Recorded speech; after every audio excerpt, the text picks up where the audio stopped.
नमस्ते बच्चों, कक्षा 7वीं के गणित विषय के क्लास में आप सभी का हार्दिक स्वागत है।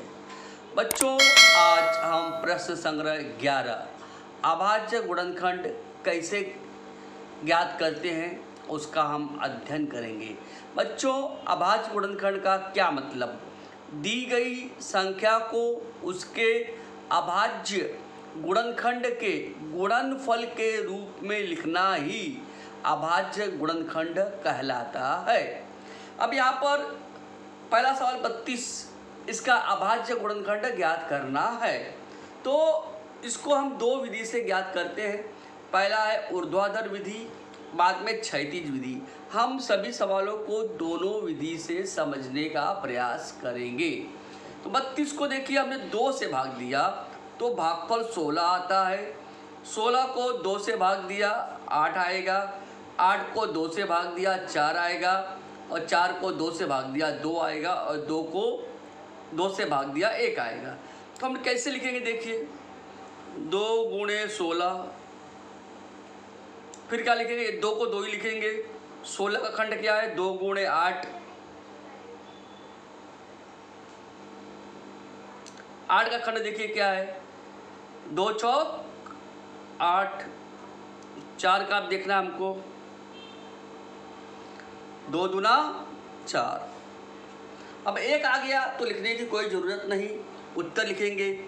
32 का गुणनखंड 2 गुणे 2 गुणे 2 गुणे 2 गुणे 2। 2 दूना 4, 4 दूना 8, 8 दूना 16, 16 दूना 32। इस तरह से हम पहला सवाल हल करेंगे। आइए दूसरा सवाल देखते हैं। 57 बच्चों, 57 को हल करते हैं। 57 देखिए, केवल यह किस पहाड़े से जाएगा? 3 से जाएगा या 19 से जाएगा? तो 3 से भाग देते हैं। 3 1 के 3, 2 बचा, 3 9 27, 19। अब 19 1 के 19। तो देखिए 57 का खंड क्या हो गया बच्चों? 3 का गुणा 19। और 19 को 19 से भाग दिया तो क्या आएगा? 1। इसलिए इसका खंड क्या आ गया हमारा? 3 गुणे 19। तीसरा देखिए बच्चों, उत्तर लिखेंगे। 57 का गुणनखंड 3 गुणे 19। तीसरा क्या है बच्चों? 23।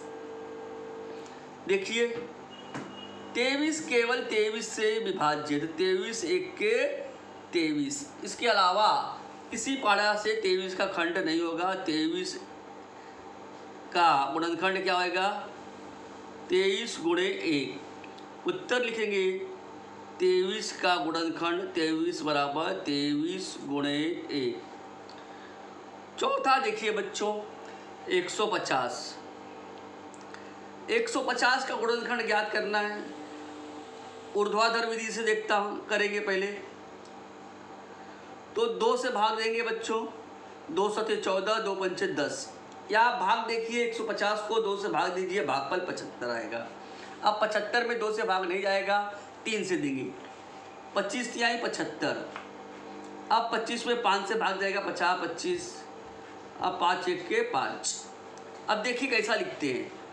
2 गुणे 75, फिर 2 गुणे 75 खंड 3 गुणे 25, 3 गुणे 25।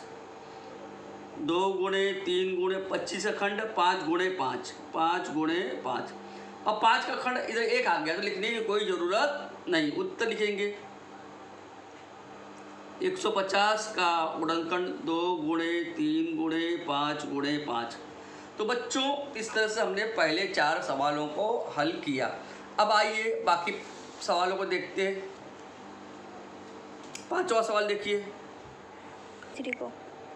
216 का ऊर्ध्वाधर विधि से करते हैं। 216 को हम भाग देंगे 2 से। किससे देंगे? 2 से। तो 2 8 16, 2 1 के 2, 2 8 16, 0 आएगा। भाग देंगे तो 108 आएगा। फिर 2 से भाग देंगे, 2 पंचे 10, 2 चौक 8। अब फिर 2 से देंगे, 2 दूना 4, 2 सते 14। भाग दीजिए, भागफल 27 आएगा। 27 को 3 से भाग देंगे, 3 9 27, 3 3 9, 3 1 के 3। बच्चों आपने देखा 2 गुणे 2 गुणे 2 गुणे 54 खंड 2 गुणे 27। अब आगे देखिए 2 गुणे 2 गुणे 2 गुणे 27 खंड 3 गुणे 9।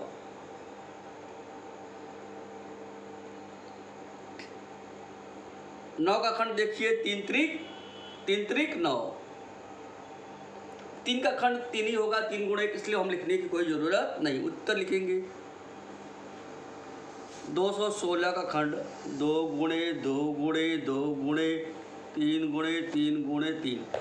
आप गुणा करके देख सकते हैं। 2 दूना 4, 4 दूना 8, 8 त्रिक 24, 24 तिहाई 72, 72 तिहाइयाँ 216। तो बच्चों इस तरह से हमने 5वां सवाल किया। अब हमको 6वां सवाल करना है। 6वां सवाल क्या है देखते हैं। क्वेश्चन देखते हैं। 208 का खंड करेंगे। देखिए 208, 2 से भाग दिया, 2 1 के 2, 2 चौक 8, 2 पंचे 10, 2 दूना 4, 2 से भाग दिया, 2 दूना 4, 2 छंग 12, 2 1 के 2, 2 तिहाई 6, 13 1 के 13। बच्चों 2 गुणे 104, फिर 2 गुणे 104 खंड 2 गुणे 52, फिर 2 गुणे 52 खंड क्या क्या 2 गुणे 26, फिर 2 गुणे 26 खंड 2 गुणे 13, 2 गुणे 13। 13 का खंड 13 गुणे 1, इसको लिखने की कोई ज़रूरत नहीं है। उत्तर लिखेंगे बच्चों 208 बराबर 2 गुणे 2 गुणे 2 गुणे 2 गुणे 13। 2 दूना 4, 4 दूना 8, 8 दूना 16, 16 13 208। आपको चाहिए तो कोई भी एक विधि हल कर सकते हैं या दोनों कर लीजिए आप लोग। 7वां सवाल क्या है बच्चों देखिए 765।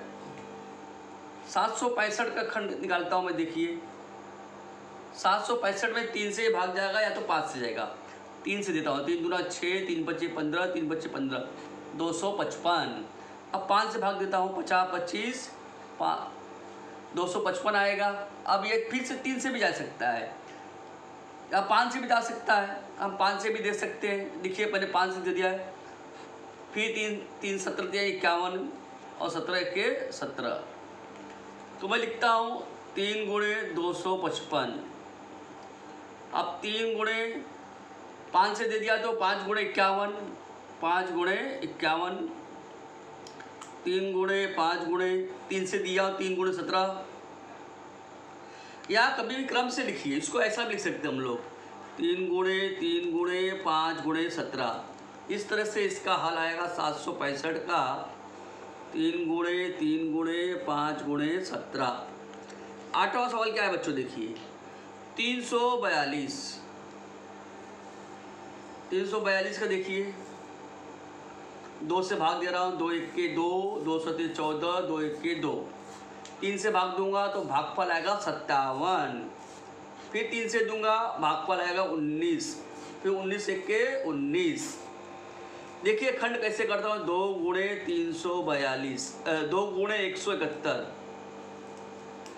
फिर 2 गुणे 3 गुणे 57, फिर 2 गुणे 3 गुणे 57 खंड किया 3 गुणे 19, 3 गुणे 19। तो बच्चों उत्तर क्या लिखेंगे हम लोग 342 का खंड 2 गुणे 3 गुणे 3 गुणे 19। इस तरह से बच्चों हमारा 8वां सवाल का समापन हुआ है। अब हम लोग 9वें सवाल पर आएंगे। 9वां सवाल देखिए क्या है बच्चों। 9वां सवाल देखिए बच्चों 377। 377 को हम भाग देंगे, यह केवल 13 के पाड़े से ही भाग जाएगा। 13 से जब भाग देंगे इसको तो 29 बार आएगा। अब 29 को 29 से भाग देंगे, 29 1 के 29। तो इसका खंड क्या आएगा बच्चों 13 गुणे 29। अब 29 का खंड 29 1 के 29, इसको लिखने की कोई ज़रूरत नहीं। तो उत्तर क्या आएगा 377 का खंड 13 गुणे 29। आपको नहीं आता हो तो यहाँ भाग दे दीजिए साइड में। 377 को 13 से भाग दीजिए, 13 दूना 26, 13 9 117। इस तरह से भाग दे के भागफल यहाँ लिख सकते हैं। अंतिम प्रश्न देखिए बच्चों 559। 559 का खंड करिए, किससे आएगा?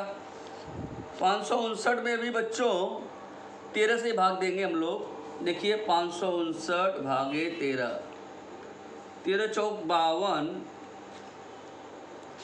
13 तिहाई 39,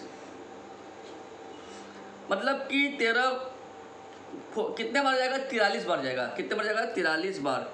और 43 भी एक अभाज्य संख्या है, 43 के 43। तो क्या लिखूँ मैं? 13 गुणे 43। अब 43 का खंड 43 के 43, इसलिए उत्तर क्या लिखेंगे बच्चों? 559 का अभाज्य गुणनखंड 13 गुणे 43। बच्चों इस तरह से हमारा प्रश्न संग्रह 11 का हल समाप्त हुआ है। अगले क्लास में हम मिलेंगे प्रश्न संग्रह 12 के साथ। धन्यवाद बच्चों।